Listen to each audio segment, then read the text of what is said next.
the things we talk about, expanding and contracting and working through your emotions, it's not a head game. You can consciously say, okay, I'm going to try to drop into my body now.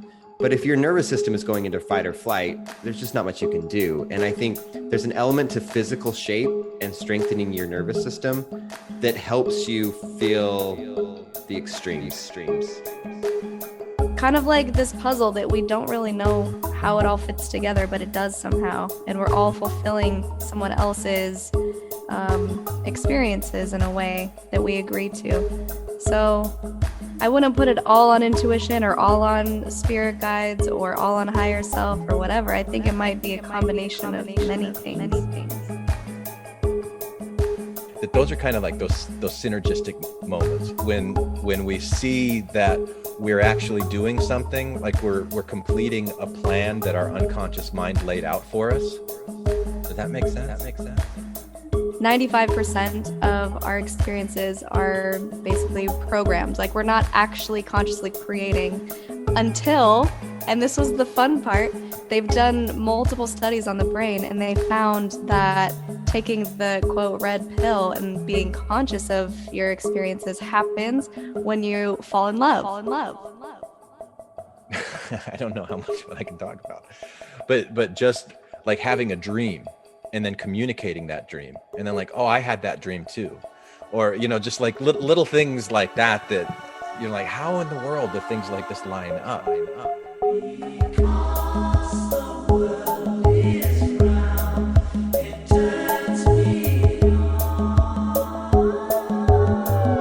This is Infants on Thrones. Baby steps. You want someone to preach to? The philosophies of men. I like magical toys. You want religion, do you? Mingled with humor. I don't believe in them. There will be many willing to preach to you the philosophies of men mingled with humor. We are evolving. Baby steps. You can buy anything in this world of money.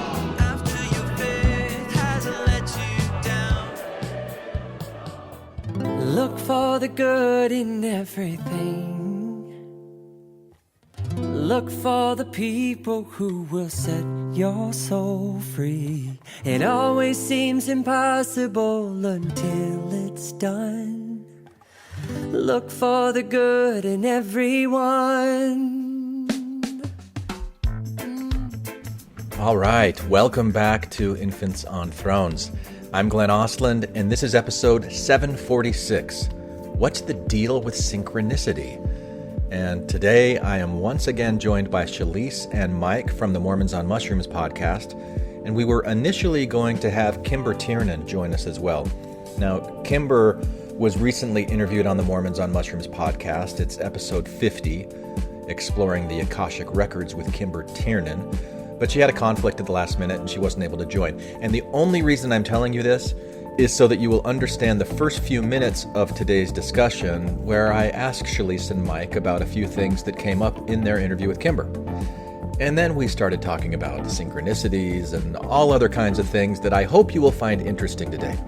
And I hope that you will hear things that both support and challenge whatever story you have in your mind about what this whole living on Earth thing is all about, and who you are and how you fit into all of it. Because we all carry around our stories, don't we? And those stories shape the way that we experience reality, and the way that we interact with other people. And none of those stories are true. None of the stories are complete. None of the stories are accurate. All of the stories, like everything else in life, are in a constant state of evolution. That's part of my evolving story, at least. So there you go. I hope you enjoyed today's episode. I hope it's valuable for you. I hope you're always looking at your own stories and kicking the tires and challenging them and blah, blah, blah, blah, blah. So there you go. Now, hang on to them hats and glasses, because this here's the wildest ride in the wilderness. All right. Let's see what happens. It's interesting the consent now to record. I know. Yeah. So what's going on in your world? So I listened to that episode that you did that you had Kimber on, Mm-hmm. and I was hoping that we'd be able to talk with her tonight. I'm a little disappointed that she couldn't make it. But what has been the response of your audience after you published that episode?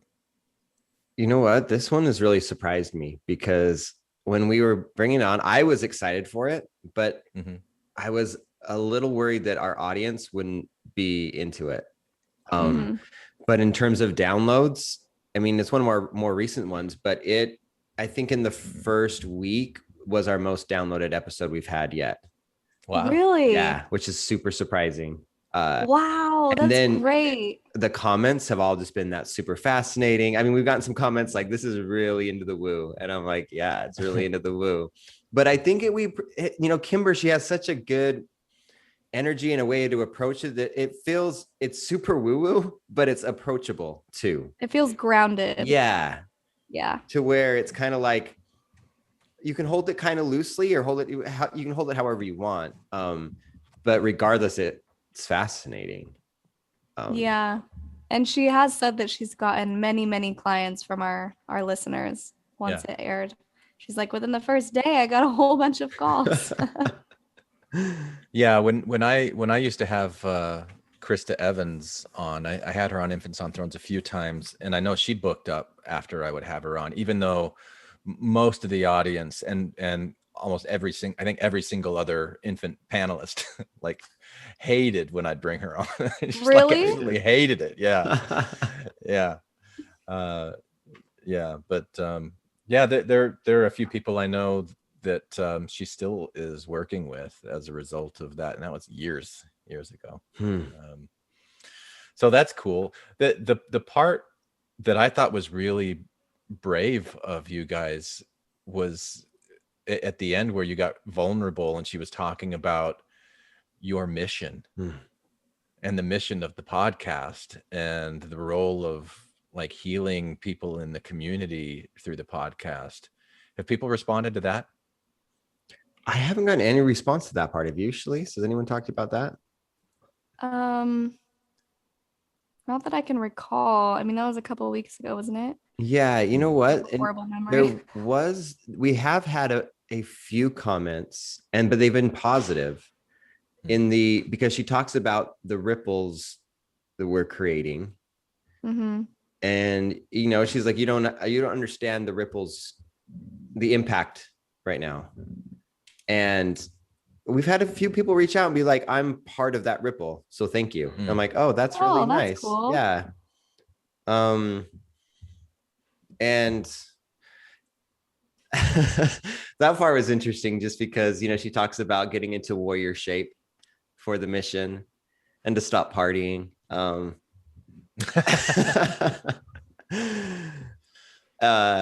does that mean to you to stop partying and get into warrior shape? That's a good question. You know what? I did have this once when I was on medicine of, I think I was doing mushrooms or something, but I was kind of feeling like, I think I drank quite a bit the night before and was just kind of feeling off. And it was just this thing about my body felt tired. We think, for me, the things we talk about, expanding and contracting and working through your emotions and feeling more, it's not a head game. You can consciously say, okay, I'm going to try to drop into my body now. But if your nervous system is going into fight or flight, there's just not much you can do. And I think there's an element to physical shape and strengthening your nervous system that helps you feel the extremes. So that's what it came up for me. I'm not a big partier, but I think there's an element of, I do drink quite a bit. And I have cut back on my hape use, even though I use it as like a medicine for meditation. I now space it out every few days. I'll do it once every 3 days instead of, at the time I was doing it every day or sometimes multiple times a day if I was really trying to. Yeah. Do you self-administer? I do have the one with, it's like a little V. There's two types. There's the tepi that's like you blow in someone else's nose. Right. And there's another one that's like, I forget the name of that one, but you just put one in your mouth and one in your nose and you blow it. And you blow it into your own nose? Uh-huh. How do you do that without it having like coming back through your nasal passage and getting into the back of your throat? Oh, it does. It does. Oh, it does. Yeah. Okay. It's part of it. And you blow it out. And but you can go, I mean, the meditations are intense, but you know, just like anything, you can use it as a crutch. And I think I was using it too much to kind of try to feel through things and try to move stuff and unlike mushrooms and some of the substances we talk about, like ayahuasca, LSD, those aren't physically addictive substances, or not that we're aware of, but nicotine is, you know, they've got nicotine in there. So in hape. Yeah, because it's basically just tobacco and tree bark cinders, or, you know, some things like that. They'll put other things in it. Like some of them have like rose in it, and some of them have like, so they do different blends of different plants, but there is tobacco in there. And now, you know, some sites say, well, it's the pure tobacco, you know, they don't have all the chemicals that, you know, are in cigarettes and stuff, but it's still tobacco and contains nicotine, and it's a physically addicting substance.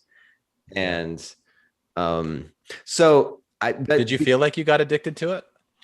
I don't know, but I feel like I got physically addicted to it, just because when I stopped using it, it's not like I went through withdrawals or anything. You know, I didn't get any symptoms of when I stopped using it as frequently. But I do think there were times when I used it a lot when I was feeling really anxious, and maybe I was feeling anxious because I wanted to do it. I don't know. That's the trick, right? So I've liked using it less. And when I do use it now, it is more kind of intense, and I can use it more for like a meditation. I put on headphones, I set an intention, and I meditate. But as a result of the Kimber episode, it got me to relook at that and say, okay, where am I using medicine too much in my life? Or maybe as a way to not feel emotions rather than feel, I don't know, kind of second guess that. But the whole. So is that what the warrior, like going in as a warrior, means, that you're able to engage with your emotions and not avoid them in any way? Is that what that's about? I don't know. I just interpreted it as just being strong, mind, body, soul. Not necessarily like to fight a war or anything, but just to be strong and grounded within yourself. And I think, and then how do you know when you're like if you're partying too much, like if you're I don't know, just trying to make that distinction between don't party so much, become a warrior. Just curious. Well, I think it's about intention. About intention. Yeah. I mean, that's what came across to me. The message was, she mentioned keeping the medicine sacred. So if you're doing it for that type of purpose and that intention, instead of just, I want to feel high tonight, I think that's the difference, is having a purpose that serves you and a purpose that respects the medicine. And as far as the mission part goes, that one was interesting to me, because and I would wonder how like listeners react to that part, because there is an element of like, when we started the podcast, it wasn't like, oh, we have this mission to save people or anything. It's like, no, let's just talk about our stories. And we want to talk about our stories and share what we were doing that was helping us in the process. And, since then you've seen, I mean, there's been a cool community that's built. The podcast isn't like, it's brought people to the community, but the community has become its own separate entity to the podcast almost. In fact, I think a lot of people in the community don't even listen to the podcast. Is that Facebook community? Yeah, the Facebook community. Yeah. And so when I think of it in terms of the mission, it's easy to get caught up in the seriousness of that or of that word. But I think it's a mission, and it's not just like a me, Doug, Shelise mission. I think there's something about especially the people we're meeting in this community, and Glenn, you're a part of it as well. Like everyone kind of bringing their unique selves to it and contributing something in whatever way to helping people, I don't know, find meaning after Mormonism in a way, or find their true selves. I don't know if I'm caveating it too much there. No, I agree. I think I'll piggyback on that, because I think the mission isn't necessarily to be the healer. It's to hold space for people to find healing within the group. Yeah, and I love that. And I think, with the Mormons on Mushrooms platform, it's almost like we've set up a stage, but come get on the stage and share your story, share your talents, share your contribution, be your weird ass self, and I don't know. We'll see where it goes from here. We just celebrated our 1 year anniversary. I was just about to ask. It's been about a year, right? Yeah. Yeah, we were all together too. Yeah. Oh, that's fun. Yeah, we didn't plan it that way. Doug came out to visit me with his family, and Shelise lives close by, so we went out for dinner at what's his name? Danny Trejo. Trejo. Yeah. Got our picture taken with him. We went to his restaurant, and he showed up. He's like, who? You'd recognize him if you saw a picture of him, Danny Trejo. Okay. What's he been in? What's the most notable one he's been in? I don't even know. I couldn't tell you, but I know, like, when I see his face, I know who he is. Oh, okay. Yeah. I definitely know who he is. Yeah. He's been in a lot of stuff. So it's fun. We kind of celebrated our 1 year anniversary. Yeah. So it's been cool. We'll see where the mission goes from here. And maybe it's only 1 more year, right? Maybe it's a 2-year mission. No. 18 months for Shelise. Yeah. Anything else come up for you, Glenn, when you listen to that one? No, I just really wanted to talk to her. I love talking with mediums, psychics, especially when they're like, okay, your guides are here right now. I'm like, okay, here's what I want you to ask them.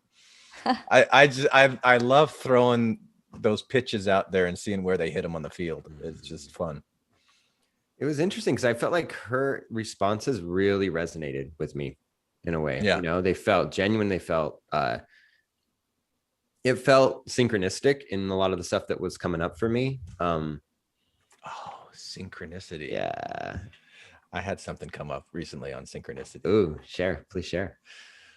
Okay. So one of the things that I've been thinking about a lot lately is this deep intelligence that every single one of us is walking around with. We've got this conscious part of our mind and then the unconscious part of our mind, and the unconscious is doing so much that it.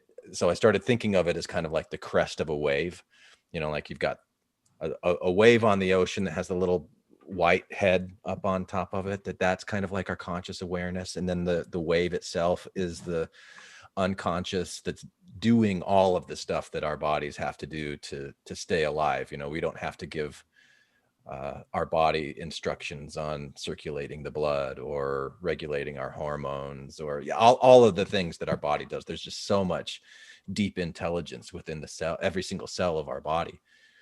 And that that I think that deep intelligence extends even beyond the individual's nervous system. So you've got like Carl Jung's idea of the collective unconscious, Rupert Sheldrake's morphic resonance fields, even that theoretical physicist David Tong that talks about quantum field theory, how every electron's connected to every other electron.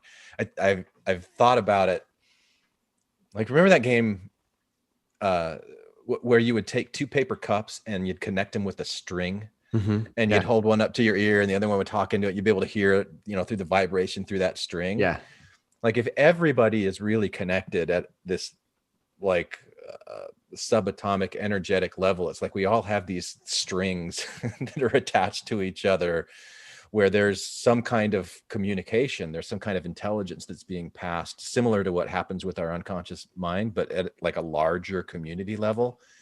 And let's see how I can articulate this, that just like our body will do things that our conscious mind sometimes becomes aware, oh, we're doing this, even if it's like a signal from our stomach that it's time to provide nourishment to the cells in your body because they're being starved.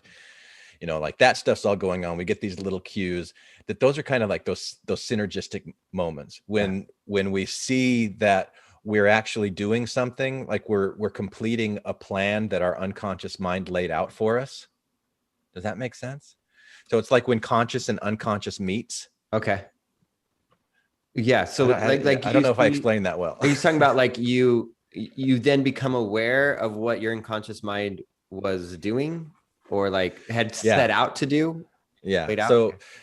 So the first time that I did ayahuasca, I had this really strong impression that everybody in that room was connected at a really, really deep level, even though I had never met any of them before.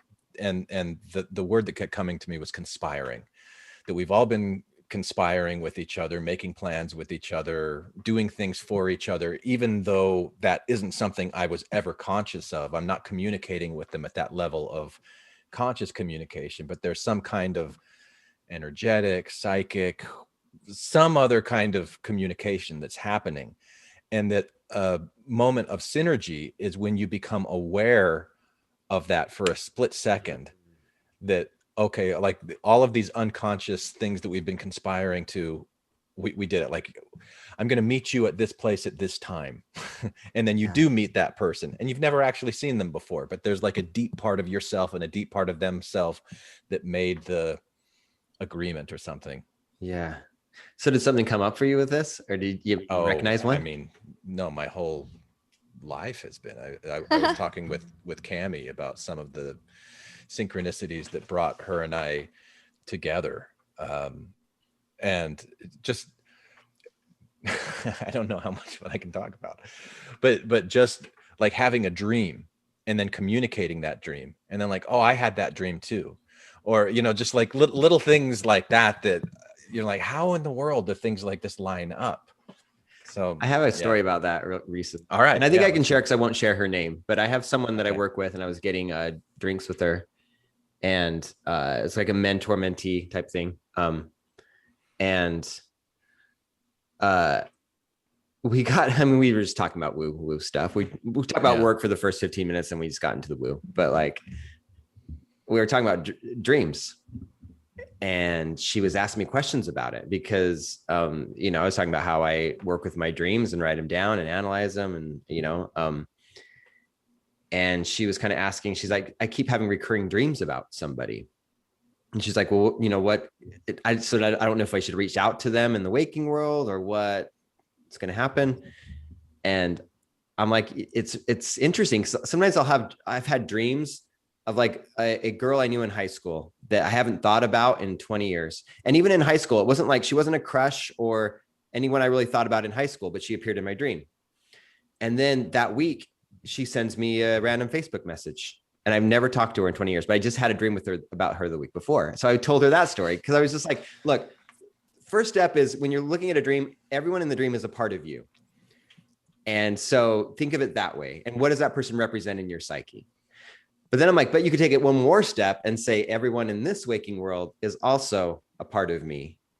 And so even treating life as a waking dream. Well, so we had this conversation. The next morning she texts me, and the person she'd been having a recurring dream about was her ex-boyfriend. And 30 minutes, who she hadn't talked to in years. Around 30 minutes after we'd had that happy hour, he died. He had an accident in Hawaii, and he died. Wow. Which is tragic. I'm just saying, but it's a fascinating story, right? And weird synchronicity. Or maybe not. I don't know. Okay, so here's why that's a really interesting synchronicity, Mike. Because the story that I was thinking about that I didn't tell you, that I just alluded to by saying dream, I'll tell you the story now. Yeah. So Cammie and I, and you've met her, Mike. We went to high school together. I was 11 years old when I first met her. She was 10. We went to the same piano teacher. And so I grew up knowing her, having a huge crush on her, but she just was not interested in me at all. Like I asked her out for her 16th birthday. She said no. Right. You're telling me this. Yeah. So we go on with our lives. In 2010, her ex-husband was listening to Mormon Expression and heard me on it. And he made a friend request on Facebook. And then I saw, oh, you're married to Cammie. I knew her in high school. So we became friends on Facebook. And every once in a while we'd send emails back and forth. But there wasn't any, like, it wasn't like one of those things where you're like, oh, you were my crush. And I, you know, like there was nothing at all like that. It's like, how's your family? Oh, you're out of the church too. Whenever you meet somebody that was in your ward that you grew up with that left the church, like, okay, that's interesting. Tell me your story. I'll tell you mine. Yeah, it's always a fun time. So every couple of years we'd check in with each other. And this was in April of 2018. I had been through my third ayahuasca ceremony, and I was maybe like a week out of it. And I was in LA for work at a hotel. And I woke up at like 4 a.m.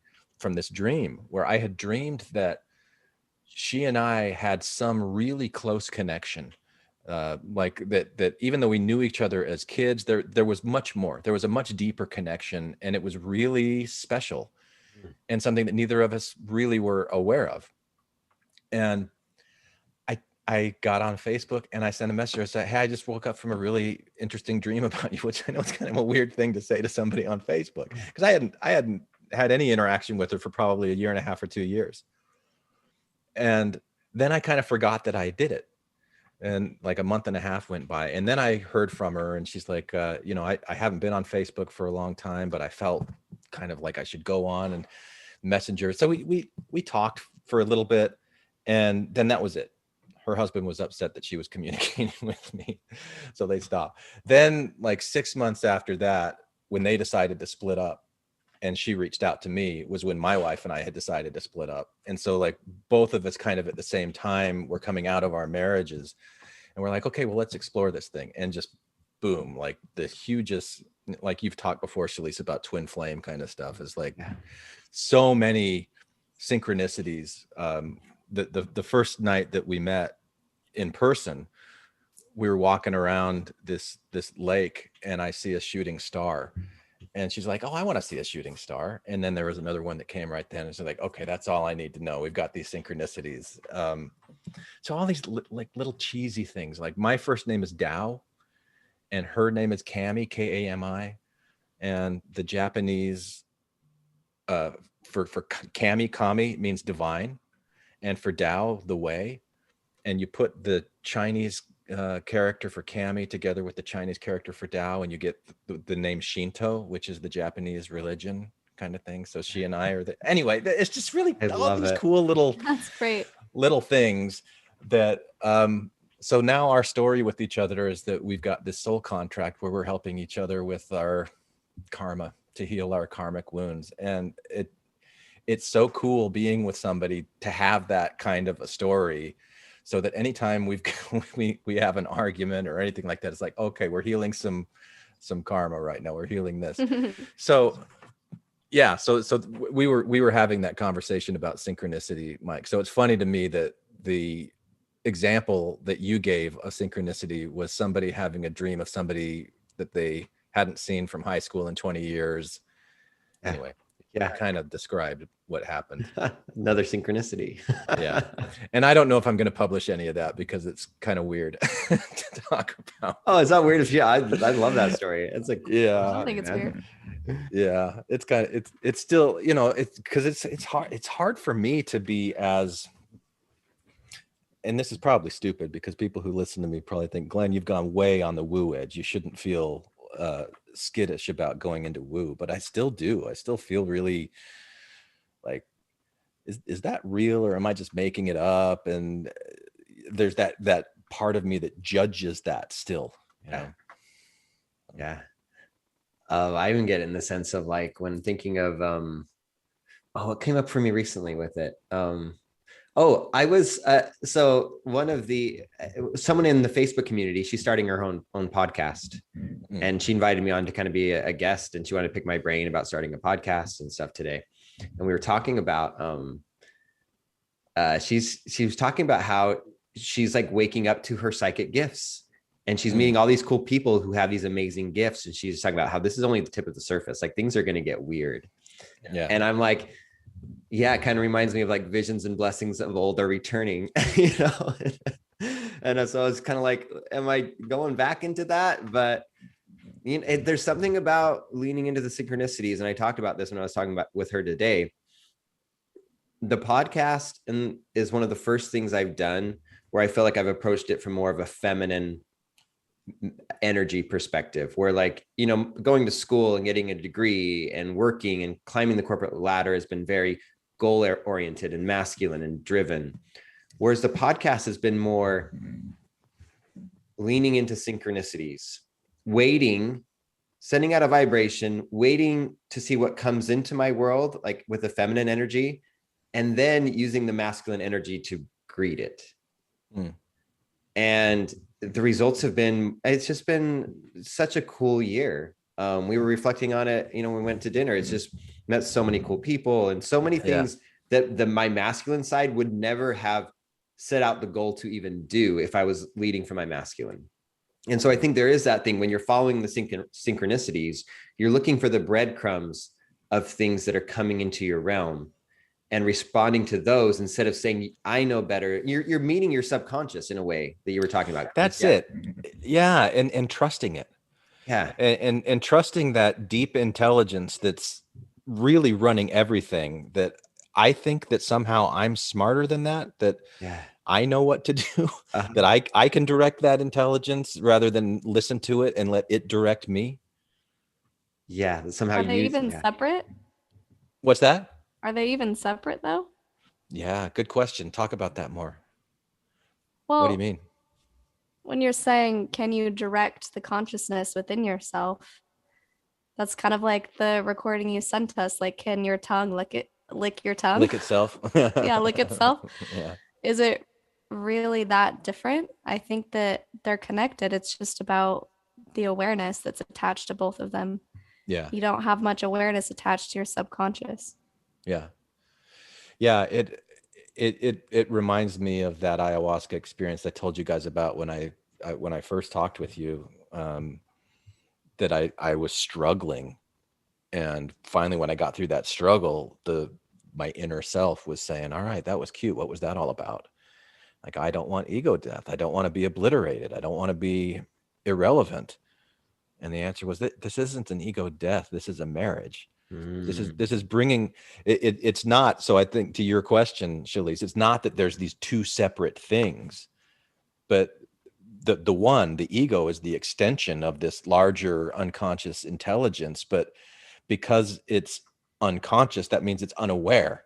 So my ego doesn't really know or trust the rest of my deep inner self, inner intelligence, the central nervous system that is knows what every cell in my body is doing and what every cell in my body needs.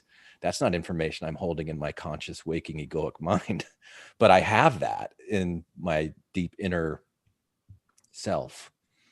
And so am I aligned with that? Am I listening to it? Am I trying to raise my conscious awareness of my own inner intelligence rather than continuing to ignore it because I'm not aware of it?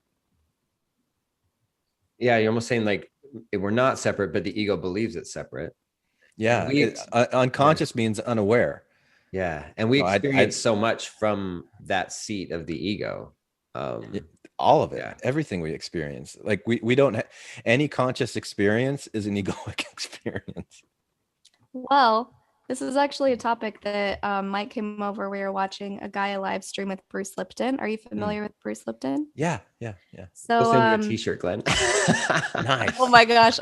Yeah, I have some really great t-shirts that Gaia sent me. They have his face on it. It's so great. That's funny.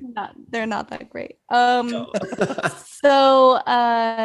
he was saying that 95% of our experiences are basically programs. Like, we're not actually consciously creating until, and this was the fun part, they've done multiple studies on the brain, and they found that taking the quote red pill and being conscious of your experiences happens when you fall in love, like the honeymoon period.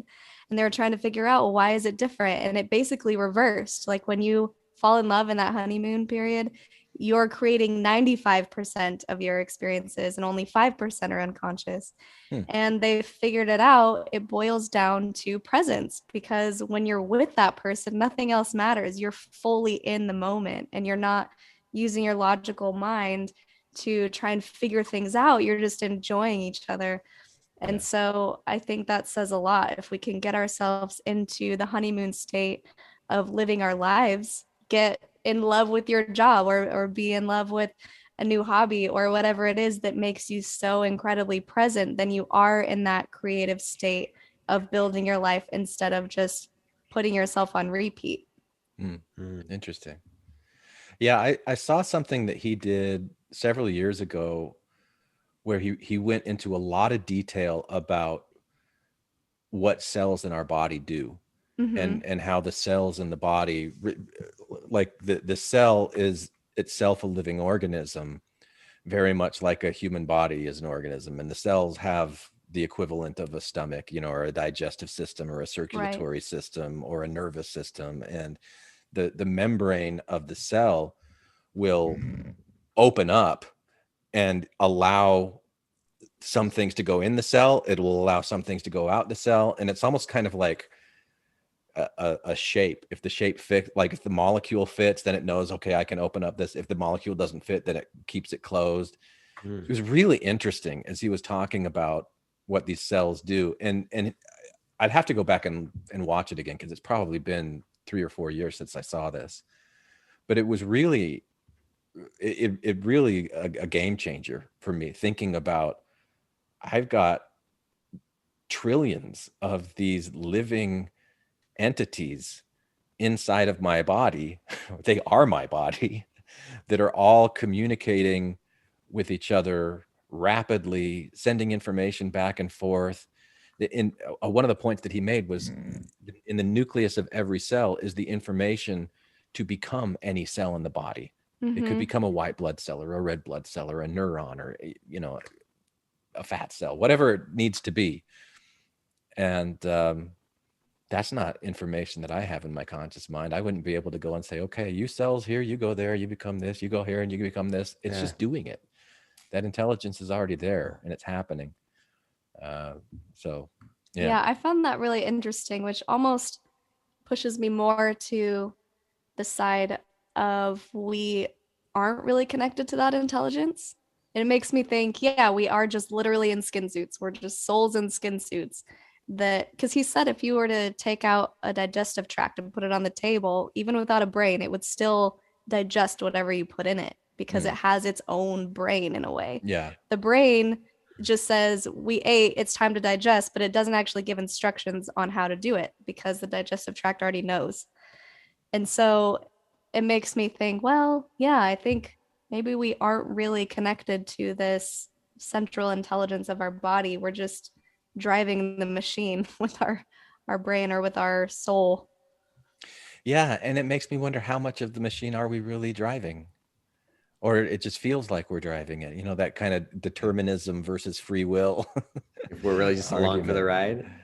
Yeah. I mean, there's some things it seems like we've got control over, other things that we just don't. And that seems like that it's a big issue. But it does kind of give a new meaning to, like, when you think of like leading from the heart, or like when they say, he was just thinking from his dick or something, right? Like, but actually when I was on ayahuasca the first time, I've only been on it once, but actually, I was going back and forth between this whole thing. I am in control of my life. I have all the control, and one, I have no control. And maybe both are true. I don't know how both can be true, but there's a tension that forms in the I'm just experiencing, or I am driving, Creating. Yeah, and creating. And maybe there's that tension of, I don't know. Have you ever done an experiment where you just are like, I'm not going to make any decisions today. I'm just going to follow whatever my instincts are telling me? Yeah, actually, that's our friend Ashley Easter. She has this whole course on intuition, and that was homework for one of the days, was like, just sit there and ask, what should I do next? And just follow everything that pops up into your mind. Um, and she said when she did it, it was a very synchronistic thing. Like she ended up in the exact place that she needed to be, that she didn't even know she needed to be there until she was there and was like, oh, wow. Which also comes down to presence. Are you present enough to hear the still small voice, if you will, Yeah, in but your that isn't head? that it though? Isn't that what it It's is? intuition. I mean, Yeah. I think there are many governing forces out there that can influence and whisper things into our ears, whether that's an angel or our higher self or a spirit guide or intuition, whatever it is. I do think if we pay attention, if everyone stopped and paid attention more to the good voices in our head, I don't want to say like don't follow all the bad things, but the ones that resonated with your heart center and felt good, I think we'd all be in a very different place, because I think we would naturally follow the path we were supposed to take instead of leading with fear and ending up in the wrong place or a place that doesn't resonate with our journey and our path. Yeah, that's the part, like how much can you trust? Because that is a very scary thing to think I'm just gonna do whatever pops up in my head.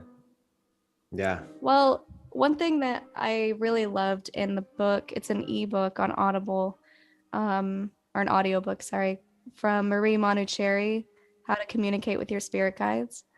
Highly recommend.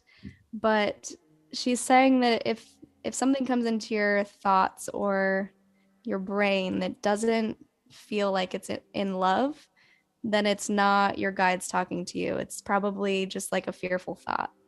So I think really making sure you're in that heart-centered space, even if it's something like don't go down that road, it should never feel like, oh my gosh, don't go down that road. No, it's a bad idea. It should be like, you know what? Take a different road. It's always going to be in like a love type of presentation to where you know that you can trust it. That's interesting. Have you read the book of the Surrender Experiment, Glenn? No. It's by the same guy who did the Untamed Michael Soul. Singer. Yeah, Michael Yeah. Singer. And it's Yeah. similar in that way. He just kind of decided one point in his life that he was just going to surrender. Right. And surrender his, but that comes with also surrendering your emotions, right? You know, if something brings up fear, feel the fear, feeling it all. But his life takes a very interesting, it's a fascinating book. And I've heard him talk about it, but I haven't read it. So I remember that somebody offered him a job to be a teacher at a community college, and he's like, okay, I'll do it. And that led to something. And then his interest in computers, and then becoming a president of this company, and then getting sued by the federal government. Yeah, all of it. But it was an interesting path. And he wrote the book as he was being sued because one of his employees was what did he do? He like embezzled and cooked the books to make it look like Michael Singer was responsible for it, to try to get himself out of trouble. But fascinating book. But I did have one day when so Doug and I were actually on a trip with a friend up in Northern California, and it was our last day there, our last full day there. And Doug woke up with a dream where we went to the beach and he met this fairy woman named Flo. And so we decided, let's just go to the beach and go with the flow. So we went to the beach. It was called like Moonstone Beach. We were there, met a woman there. We started talking to her. She sent us to the next path, right? And it was called like Moonstone Beach. And then we were driving up there and all of a sudden we see Moonstone Winery. We're like, oh, okay, well, that's where we're, and we just followed just followed the flow. And it was like a magical day. Nothing like crazy came out of it. Like we didn't, but it was just a fun day, and following those. But that's a lot lower stakes than thinking out. It was a small stakes experiment and it was great. But do you think that there's anything, if we have this deep intelligence that is giving us these promptings all the time, like you kind of made the joke earlier, Shelise, the still small voice. Yeah. But this part of our central nervous system that we're just not usually paying attention to because we're not aware of it. Do you think there's any possibility that that is what prompted us out of the church? Is listening to that, all of the conflict that we had about what we were feeling that was right, that we were experiencing wasn't? I think absolutely. You know, and I mean, it was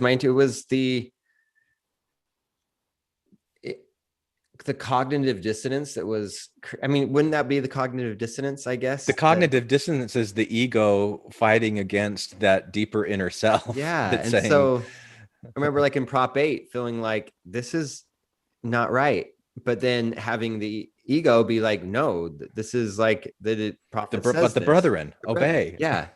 Obey the brethren. And then that tension becomes, it was too much. I don't know that. So yeah, I feel like there was a deeper, I think it did. Yeah. I think it could be a plethora of things. And maybe it's all of them and maybe it's none of them. But I feel like a lot of it is intuition.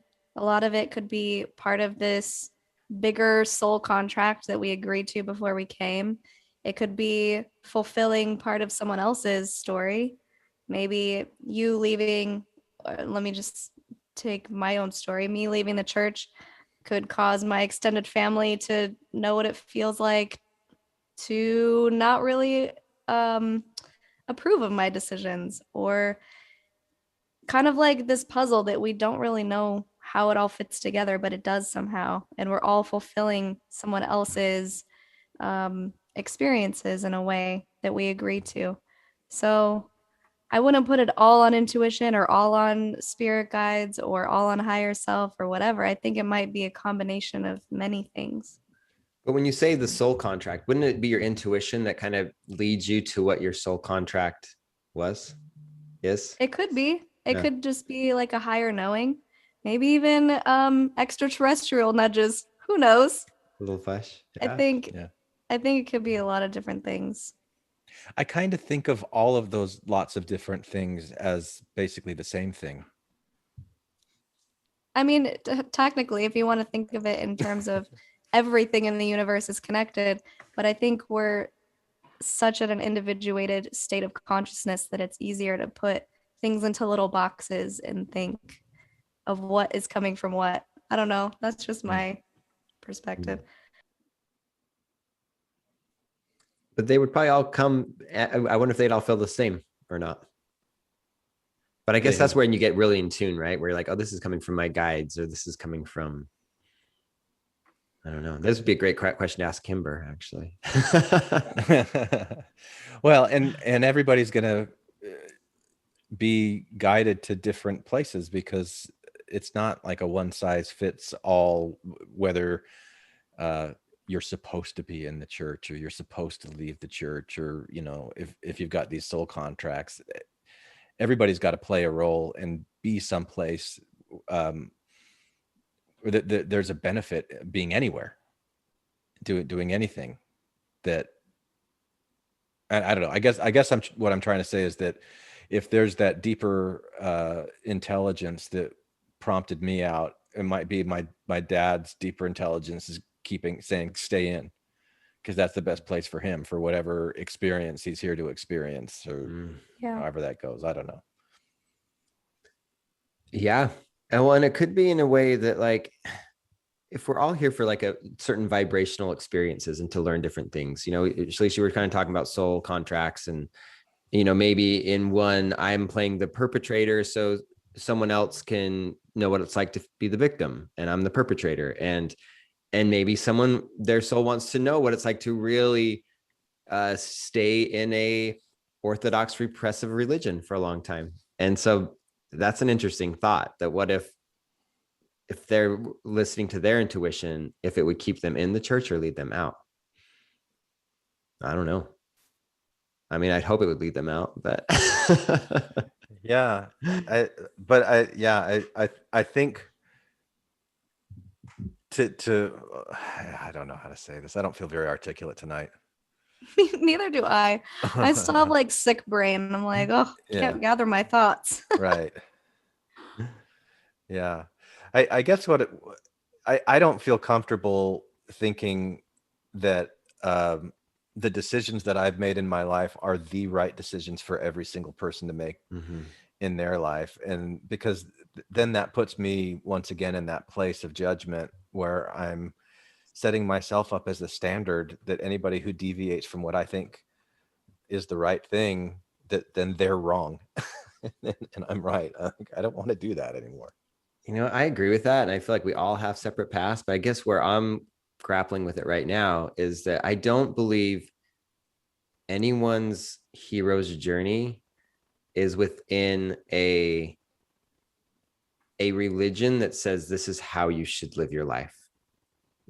Maybe, that if you really take on your own individual, like this, I'm going to go find myself, whatever that is.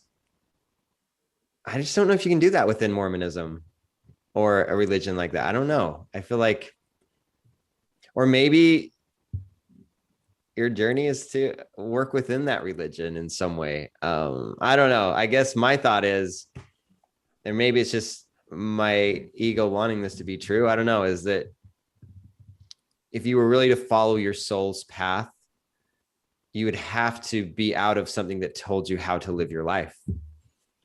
Are you out of that now? Now that you're out of Mormonism, you're out of a place that tells you how to live your life? I mean, I still have things that tell me how I should, and I grapple with that all the time, right? But it's, I mean, right now, I feel like there's still the things that keep me tied, like my corporate job or something is telling me how I should live my life, or even just, and so I keep falling into those similar traps, but I don't know. It's a good question.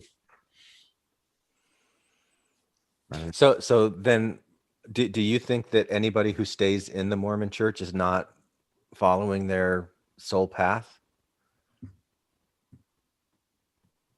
I don't know. It's such a hard one. That really is hard, because I get what Mike is saying. He's saying that how can you possibly be awake to everything around you? How could you possibly be present? How could you possibly be actually connected to your higher self and still not see that you're being controlled by this religion? Right? Did I say that right? Well, I mean, part of it, and I guess if you're saying maybe not everyone's soul's path is to work on ascension in a way, if that's what we're working on, or working on connecting all your chakras, or however you want to say it, integrating. Maybe they're not on an integration path right now, but if you are, I guess that's where it gets tricky, because how can you connect to your sacral chakra with sexuality and freedom of expression within the confines of the Mormon religion? You're going to have a blockage there. You're going to have a blockage in a lot of your chakras, in your and not to get too much into the chakras, but like, I don't really know much about chakras. So they're energetic points. Like acupressure and acupuncture is based on meridians in the body, and even like chakras. We have hundreds of chakras in our body, but the main ones run down the center, and each chakra, each energy space kind of controls different organs within that area. So the root chakra, which is red in color, is at the base of the spine, and that's the chakra that controls basically, are you safe? Are you eating? Do you have water? Like all the basic needs. And then when you go up, so that I think that chakra is like intestines, if I'm correct. I don't know. The next one is the sacral chakra, and that's all the sex organs. And so if you are blocked in some sort of way, they're not going to function properly. So it's about clearing that energy and helping everything flow. And what I've learned about chakras is it works from the bottom up. So if your root chakra is blocked, every chakra above that is going to be cut off. And so it's really important to align yourself energetically, because we know that the body is just energy moving very, very quickly. It's not actually solid. So when you attune yourself to a frequency that is resonant and in harmony with each other, then your body should technically function at full capacity. Does that make sense? I don't know. I don't know. So what Mike is saying is there's a really good chance that if you're in Mormonism, you have a blocked sacral chakra because we've been taught at a very early age to shut it down, to block it off, to resist urges, to not care for your sexuality. And maybe people were lucky enough to flip that switch once they get married, but maybe they're not. And maybe they're still blocked in that area. So how can you fully connect with yourself, with your energetic body, which we know we have? We have an energetic body, we have a physical body. How can you really connect with yourself if you have all of these blockages that are probably caused by an oppressive religion? And even to go outside the chakras, like how can you learn to drop all judgment, if that's really the game we're playing, if that's really what it is? And maybe that's the question, but then how can you learn to do that when you're in a religion that teaches so much black and white and judgment? And so that's another part too. So that's where I just feel like, unless so like maybe there's two parts. If their soul is here being like, I don't want to play the integration game, I'm here for a different game, fine. But like, I feel like, I don't know. I feel like I'm being self-righteous. No, you're not. I think you're just being perceptive. Because I do think now, especially within my generation, the millennial generation, a lot of people are half in and half out. It's not black and white anymore. People my age are kind of dipping their toes in energy work, even though it's frowned upon and it's not really part of the church, while also trying to maintain sacred covenants and the idea of the afterlife and the kingdoms and whatever.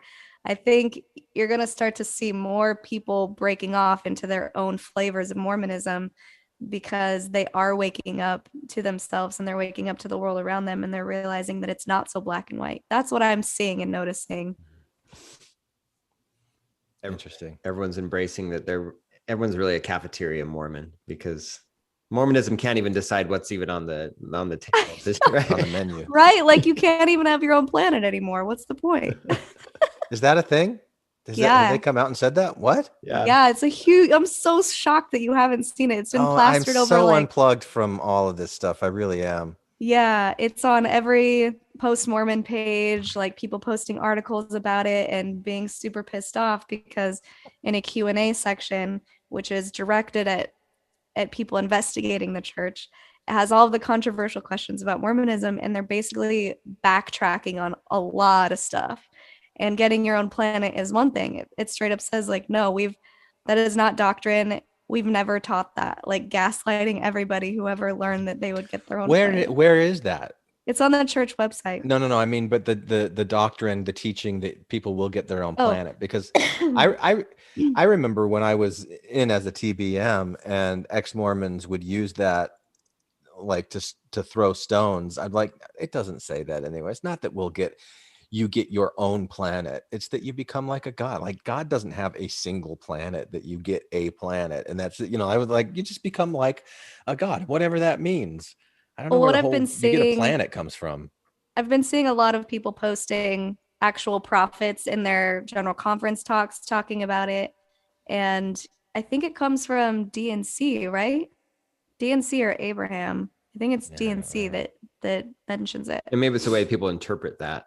I mean, I don't remember either. I remember speculating as a kid about what we would do on our planets, but I remember learning it for sure, because I remember specifically in that lesson saying, oh my gosh, I can't wait to create my own planet because I'm going to make the sky pink. And my teacher said, you can't. And I was like, why? It's my planet. And she goes, because you have to follow the laws of science. I'm like, but I'm going to create science. And she's like, no, you can't. And I was like, then I don't even want my own planet.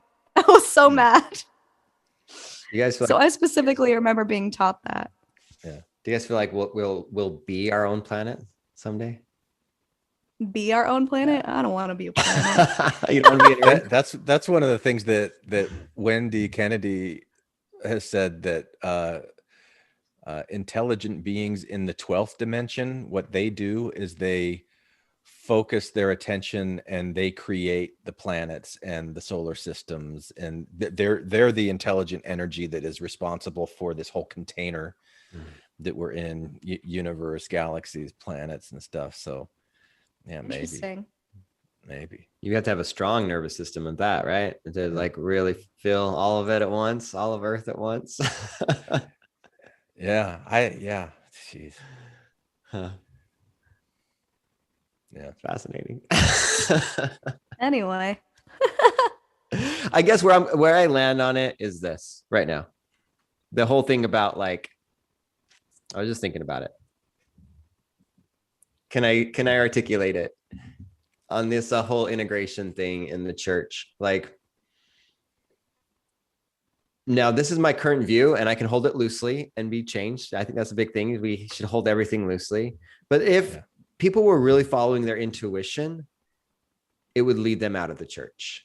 But maybe, the game they want to play in this one is I want to be more in my ego and I want to experience, the ego is going to, or they're doing it for different purpose. But if they really followed their intuition, their gut, they would leave. I can't get on board that train in good faith, Mike. And you don't have to. I think there has to be situations where people are being completely true to themselves and they're still in places that we would disapprove of for whatever reason, because we just don't understand why. I have this thought about an oversoul that is living multiple lives at once, and all of the lives are informing the other lives, and all of the lives combined are ways that the oversoul is playing the game of integration. So maybe the lifetime is to develop a bunch of bad judgmental habits so that another life can integrate it. I don't know. You've got to have the positive and the negative together, but it's a composite of all of those life experiences. And so some of these lives are going to be doing things in more darkness and shadow, and some of them are going to be doing in more light. But if you've got a soul intention of going into the shadow, then if you're listening to your soul, it's going to take you into the shadow. Right? Yeah. I guess we have a question to ask Kimber and Wendy Kennedy next time, and everyone. Yeah. Well, do you have to go, Mike? Oh yeah, I got to take my son somewhere. But all right. I'm getting a telephone call from John Hamer. Hang on a second. Oh, okay. Hey, John, hang on just a second. All right. So, good to talk to you guys. This is a fun discussion. Yeah. And Shelise, if Kimber is able to reschedule again, I'd love to do it. Really talk with her. But yeah, maybe I just need to schedule something with her. Cool. All right. Thanks, guys. Bye, guys. Talk to you later. Bye. So do you think it's a synchronicity or just a coincidence that John Hamer called me and led to the episode that you're going to hear next with John Hamer and Randy Snyder? I don't know. Maybe it's this coincidental synchronicity? Who knows? John Hamer says no. But something to look forward to for next week. Put down the weapons that you use against yourself. You don't need them anymore. Hey there, thanks for listening all the way to the end. Now, I really hope that you enjoyed today's episode. I have more to say about this topic, and I'm going to do that with a follow-up behind-the-scenes sharing time episode on Patreon. So, if you're in a position where you can throw me a few dollars each month to support the work that I put into creating this podcast, please come and support me on Patreon, where you'll also get access to additional content. Did you know that I also create sharing time episodes that are available only to Patreon subscribers? I've been doing that for a few years, so there's a lot of content there that you can have access to. So please come and support this podcast if you can. I greatly appreciate it. Hi, this is Hillary. Matthew, Ryan, Carol, Keith, Ashley, and I like to play bingo online while listening to Infants on Thrones. You can comment on this episode on the website, infantsonthrones.com. And if you really like what you hear, give the Quorum a 5-star rating and write a short review on iTunes. I did. Anyone for the closing prayer? My worst crime is an inside job. Dark thoughts taking over like an inside mob. I tune into the scene between the eyes and take a breath. Thank you for listening to Infants on Thrones. Infants on throne. I sit still and watch the thoughts float past me. Never mind the future, never mind what the past be. I like to jump and let the universe catch me. Free fall, watch the beauty blow past me.